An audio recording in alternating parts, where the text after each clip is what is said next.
Nesse primeiro programa de 2018, nós vamos conhecer um projeto de extensão aqui da universidade que tem como objetivo oferecer um ensino pré-vestibular gratuito para alunos de baixa renda de Passo Fundo e região. Essa iniciativa veio do Programa de Pós-Graduação em Educação e das licenciaturas do Instituto de Filosofia e Ciências Humanas da UPF. Além disso, vamos mostrar que frequentar uma universidade pode ser mais fácil do que muita gente imagina. Fique conosco, o Universidade Aberta está só começando.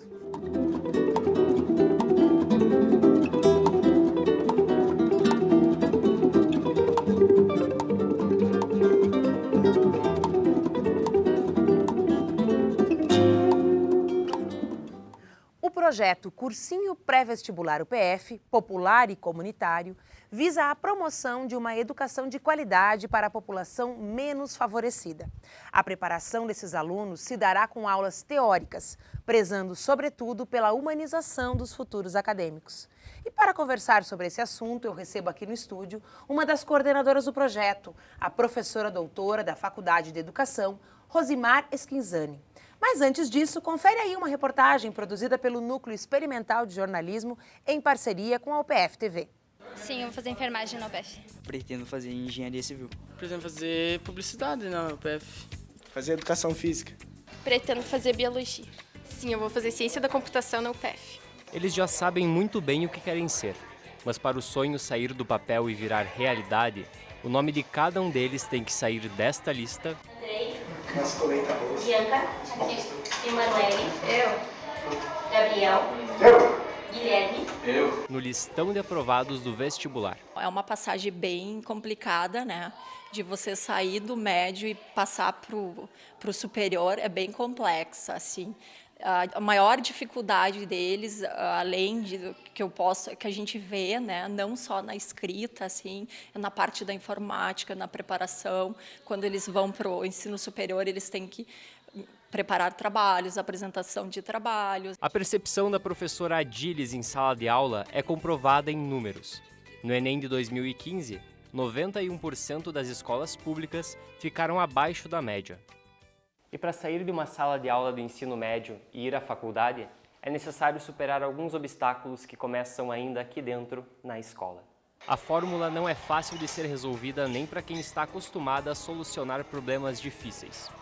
A professora de matemática e filosofia, Débora, acredita que o estudo deve ir além da sala de aula. Outra coisa que percebemos também muito na nossa rede pública de ensino é que os alunos não têm muito hábito de estudar em casa, de fazer temas, e esse tempo que não tem de estudo em casa acaba dificultando, porque acumula dúvidas e aí vem os cansaços, o descaso, e fica mais difícil o aproveitamento.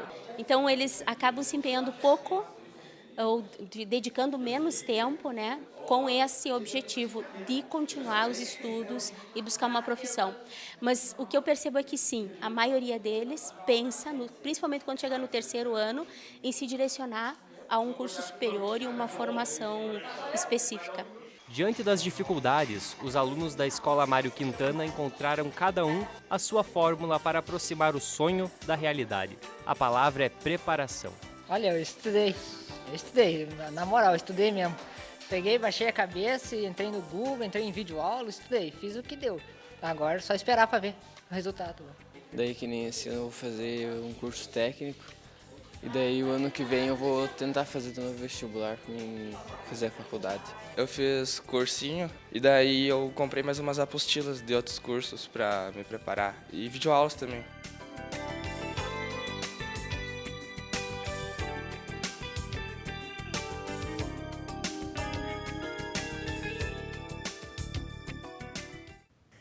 Rose, que bacana ouvir esses jovens falando, né, dessa preocupação com a formação no ensino superior. O que inspirou esse projeto? Então, nós temos, tanto eu quanto o professor Ivan, uma trajetória bastante arraigada à educação popular. Já vivemos experiências de educação popular, de educação com movimentos sociais, e temos a clareza de que a vivência do ambiente universitário, ela também inspira os jovens à busca desses sonhos. porque talvez uma das maiores dificuldades do aluno quando chega no ambiente do ensino superior não seja tanto do ponto de vista cognitivo, da aprendizagem, mas sim do pertencimento, de se sentir pertencente a esse espaço. E sabemos que alguns sujeitos, sobretudo oriundos de camadas de alto risco e vulnerabilidade social, têm uma certa dificuldade em chegar no ambiente universitário, não tanto pelas políticas de acesso ao ensino superior, quanto pela cultura de acesso ao ensino superior. Então, a ideia é de facilitar de todas as maneiras que esses sujeitos possam se aproximar do ambiente universitário, seja na Universidade de Passo Fundo ou numa outra instituição de ensino superior, mas que ele possa se sentir em casa também quando vem para o ensino superior. É claro que existe uma preocupação, que é uma preocupação dos jovens, que é a questão do vestibular, né? Que é a questão de fazer um cursinho e estar preparado para conseguir uma vaga, inclusive numa universidade pública, que não só na nossa universidade. Mas o projeto não está focado só nisso. Esse é um elemento que convidativo a esses alunos do ensino médio. Mas existem outros objetivos ligados a isso, não é? Certo. Veja só, nós precisamos estar muito atentos às políticas educacionais voltadas para o acesso ao ensino superior. Hoje, o vestibular é um gargalo. Todavia, se desenha aí toda uma forma de acesso via o Enem, o Exame Nacional do Ensino Médio.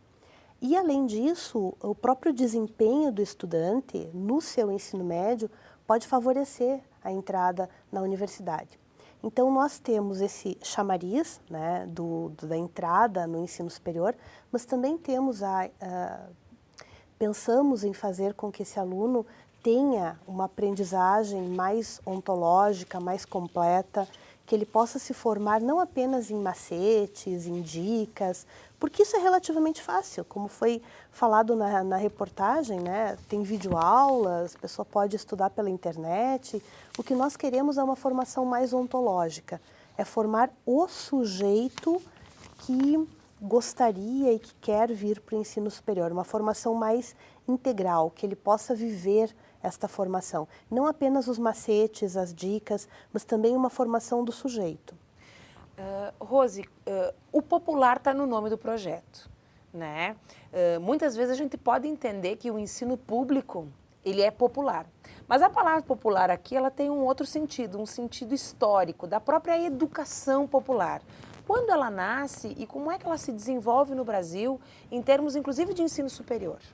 Então, nós temos muito forte a presença de Paulo Freire, como um educador eminentemente popular que inspirou outros educadores populares.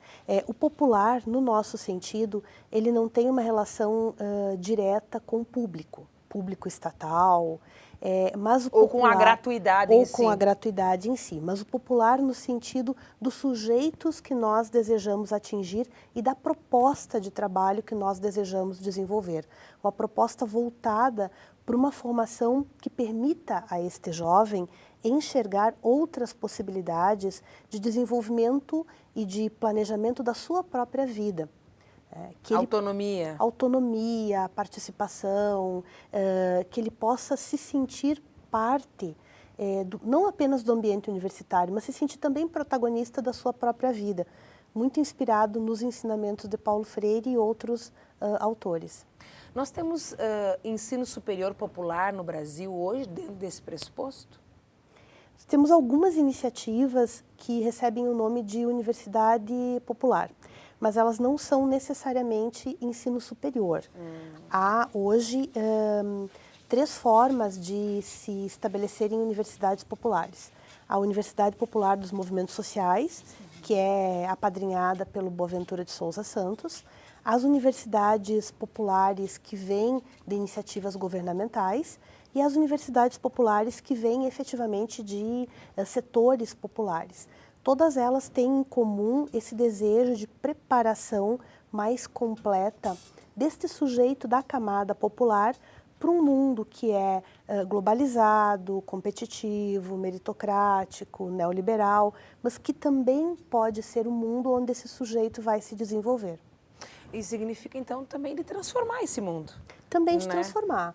Também de transformar. Veja, muito daquilo que nos encharcou para mobilizar e fazer o projeto é justamente esse desejo de transformação. Nós acreditamos que também é papel da universidade inspirar sujeitos em transformação. E nada melhor do que um projeto como este para conseguirmos lograr êxito nesse objetivo. Bom, quando a gente fala num cursinho pré-vestibular, né, gratuito, popular e comunitário, eu particularmente começo a pensar que vai fazer fila de gente aqui, né, buscando ingresso nessa possibilidade, né?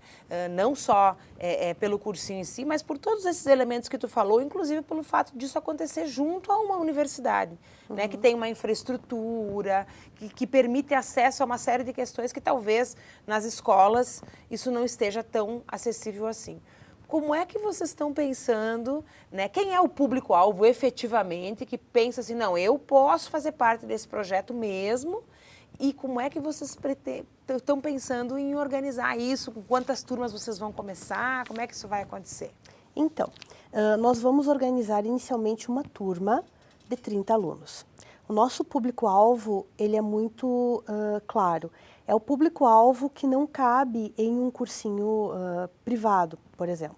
Nós estamos prioritariamente destinados a sujeitos de camadas populares, sobretudo beneficiários de programas sociais, o público em alto risco e vulnerabilidade social.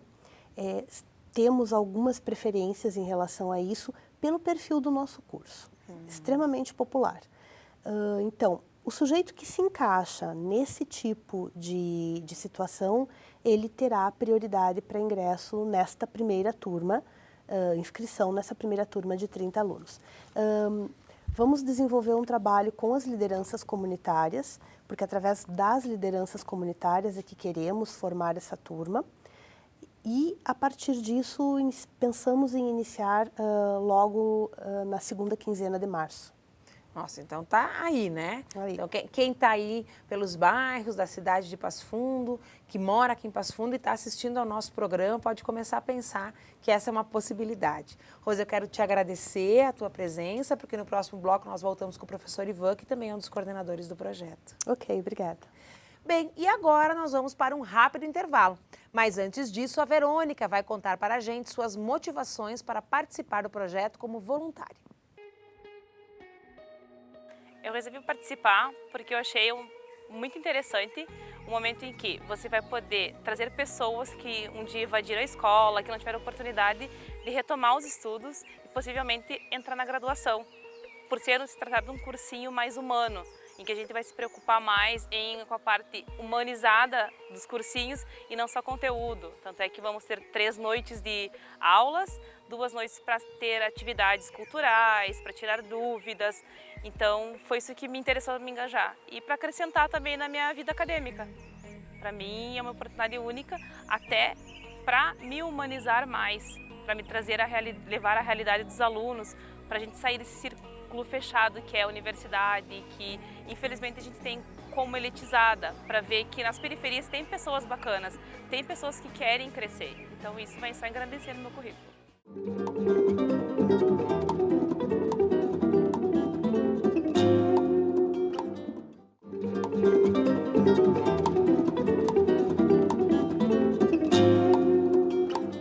Estamos de volta com o Universidade Aberta. O tema de hoje é o projeto de extensão Cursinho Pré-Vestibular UPF, popular e comunitário, que oportuniza um ensino pré-vestibular gratuito e de qualidade para alunos de baixa renda de Passo Fundo e região.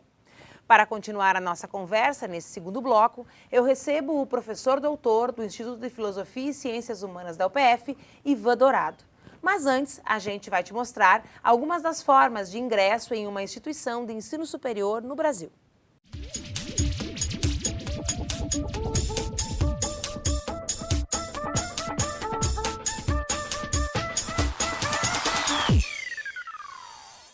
Essa talvez seja uma das palavras mais temidas dos estudantes do ensino médio. O vestibular tradicional ainda é uma das principais formas de ingresso em várias instituições de ensino superior, porém ela não é a única. Outra alternativa de ingresso é o sistema de seleção unificado, para concorrer a vagas em universidades públicas. No primeiro processo seletivo de 2018, foram disponibilizadas mais de 17 mil vagas no Rio Grande do Sul. Algumas oferecem apenas essa modalidade, como é o caso da Universidade Federal de Santa Maria, que não possui vestibular desde 2016. Outras, como a Universidade Federal do Rio Grande do Sul, destinam 30% de suas vagas aos ingressantes do SISU e o restante aos vestibulandos. Já as instituições de ensino superior privadas e comunitárias, a exemplo da UPF, ofertam suas vagas por meio de vestibulares e do programa Universidade para Todos. Lembrando que para concorrer a essas vagas do SISU e ProUni, o aluno deve ter feito o Enem do ano anterior ao processo seletivo. Para mais informações, acesse o portal do MEC em www.mec.gov.br. Professor Ivan, falamos no primeiro bloco das motivações do projeto, das origens da educação popular e do próprio público-alvo do projeto. Mas nós também gostaríamos de falar um pouquinho sobre a formação acadêmica. Como foram escolhidos esses alunos, qual é o impacto esperado no processo de formação deles, né? E como é que as aulas que esses alunos da universidade vão ministrar serão preparadas? Perfeito. Então, inicialmente foi de conversa e necessidades que eu e a professora Rosimar percebemos do ingresso dos alunos no espaço de ensino superior e fizemos um chamado nas redes sociais. Concomitante a isso, já estávamos estabelecendo uma comunicação junto à divisão de extensão, né? Esse projeto é um projeto de extensão e ele vai se auto-organizando. De que forma? Esses alunos que têm esse perfil de vocação, de vontade de trabalhar e realizar alguma atividade educativa, não só restrito a alunos das licenciaturas da UPF, tem alunos de engenharia, tem alunos de outros cursos, e foi estabelecido esse chamado inicial e foram feitas algumas reuniões para começar um diálogo. Então, uma estrutura de um cursinho pré-vestibular popular, ele também tem como pré-requisito a auto-organização, ou seja, que esses alunos que serão futuros educadores do projeto, eles entendam também que é de responsabilidade coletiva. Um papel de protagonismo. Exato. Então, se pensou inicialmente como seriam organizadas as áreas do conhecimento, os alunos já se reuniram em grupos e já começaram a se auto-organizar em reuniões, pensando quais seriam as aulas principais, quais seriam os conteúdos que mais caem no Enem, nos vestibulares. Então, eles se auto-organizaram. Começaram desde quando a gente começou a realizar essas reuniões, e o que foi muito rico para nós foi a gente, nessas últimas 2 reuniões, que a gente teve a possibilidade de escutar o que é que foi construído ao longo desse tempo. Então, muitas ideias surgiram. Agora a gente já tem amadurecido, por exemplo, para ilustrar o que é a dimensão desse trabalho, é os alunos compartilhando dentro de uma plataforma de compartilhamento de arquivos, o planejamento das aulas. Então, uma área já está olhando para a outra e percebendo. Já tem aulas planejadas. Já planejadas e algumas já pensando como pode ser transdisciplinar ou interdisciplinar alguns conteúdos. Então, essa possibilidade de organização que muitas vezes a educação formal e o cursinho tradicional não pode, o nosso tem total potencial. Participar desse projeto não significa só trabalhar com conteúdos curriculares, né, e nem interdisciplinares, mas também entrar em contato com este outro público, que às vezes é um público que não necessariamente faz parte do cotidiano acadêmico, aqui dentro da universidade, na sala de aula dos nossos alunos. Como é que vocês percebem que isso pode impactar na formação integral do aluno da universidade? Perfeito. Eu tenho uma leitura da universidade hoje no Brasil, ela ainda é um espaço muito elitizado. Então, por N critérios que se estabelecem, desde o vestibular, que é uma prova que seleciona e não inclui, né? Então é uma característica das provas de vestibular no Brasil, o que acontece é que no espaço universitário a gente vive uma bolha da classe média. Então esse aluno, ele vive uma realidade que não é a realidade de grande parte do brasileiro.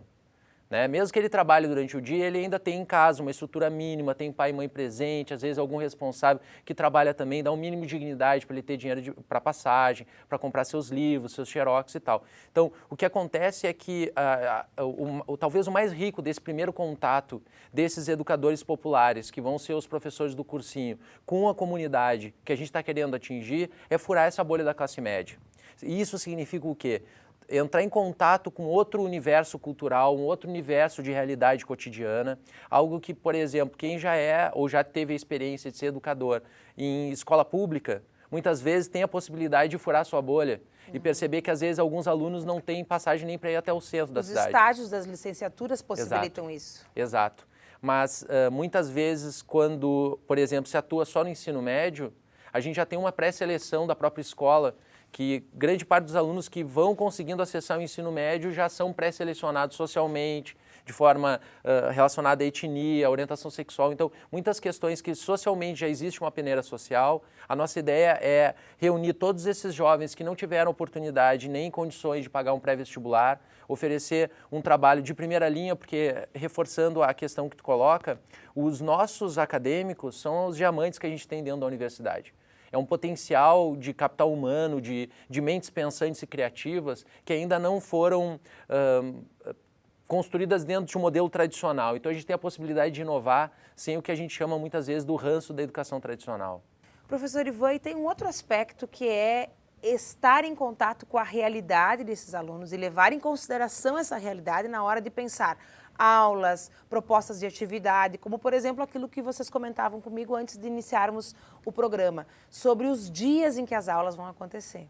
Exato. Um pouco do perfil de um pré-vestibular popular, ele tem que levar em conta a realidade de quem a gente está querendo atingir e que ele possa acessar o cursinho. Então, por isso o cursinho é à noite, ele vai se dar nos turnos da noite, principalmente concentradas as aulas na segunda, terça e quarta-feira à noite. Então, as áreas do conhecimento já estão localizadas esses dias, porque grande parte são educadores, são alunos da universidade. Então, eles vão estrategicamente abrir mão de uma disciplina para poder estar presente no pré-vestibular. Então, ficou as ciências humanas na segunda-feira, na terça-feira à noite as ciências exatas e na quarta-feira as linguagens e língua portuguesa. Então, o que é mais rico dessa possibilidade é repensar a sua própria realidade e como trabalhar didaticamente com a realidade do outro, né? Essa possibilidade de reconhecimento no outro, o desafio de como transpassar, às vezes, uma formação que é super acadêmica, com uma linguagem super dura e fria, e trabalhar muito com o sentido que se tem da educação. E a escuta, né? Exato. Um exemplo para ilustrar um dos núcleos de alunos tinham dito, quem sabe a gente não trabalha com um smartphone em sala de aula. E aí um outro perguntou, mas será que eles vão ter smartphone? E isso é o furar a bolha. É sair da sua zona de conforto, onde está acostumado que todos tenham acesso ao celular e à internet, e de repente descobrir que grande parte da população brasileira, se tem acesso, não tem acesso a uma internet de qualidade. Ou a um aparelho Exato. Que permita determinados aplicativos. Exato. Agora é a vez da Indaiane nos contar o que a levou a participar do projeto. Eu resolvi participar então do projeto porque minha experiência como aluna, também em estágios e no PIBID que eu participei, eu percebo que essa metodologia convencional de ensino não está funcionando. Notas baixas e falta de interesse por parte dos alunos já mostra isso. Então, eu creio que estar junto de professores que já estão atuando nas escolas, mais perto da realidade escolar dos alunos, vai me tornar uma professora mais assim, com uma experiência mais forte, com metodologias diferentes e até porque a gente, como vai estar unindo pela interdisciplinaridade, áreas de exatas, humanas, linguagens, a gente já pode ver que essa interação, ela enriquece muito mais a forma de trabalhar. Agora que a gente está construindo o projeto, a interação entre essas diferentes áreas, vendo os pontos fortes de cada uma, a gente consegue construir uma coisa melhor ainda, mais forte e um ensino de qualidade para os alunos. Professor Ivan, quero agradecer a tua participação, a participação da professora Rose no primeiro bloco e desejar boa sorte para esse projeto que vai começar esse ano e espero que tenha vida longa. Obrigado. Bom, e se você se interessou pelo projeto e quer participar como aluno, pode mandar um e-mail para esse endereço que está aparecendo aí no vídeo, né, com suas dúvidas ou seu desejo de participar, de se inscrever, que você vai receber as orientações necessárias para integrar o grupo do projeto Cursinho aqui na UPF. E você pode assistir às nossas reportagens em nosso site, nextjor.com.br, e nossos programas na íntegra estão disponíveis em nosso canal do YouTube. Estaremos de volta na semana que vem. Eu espero você. Até lá!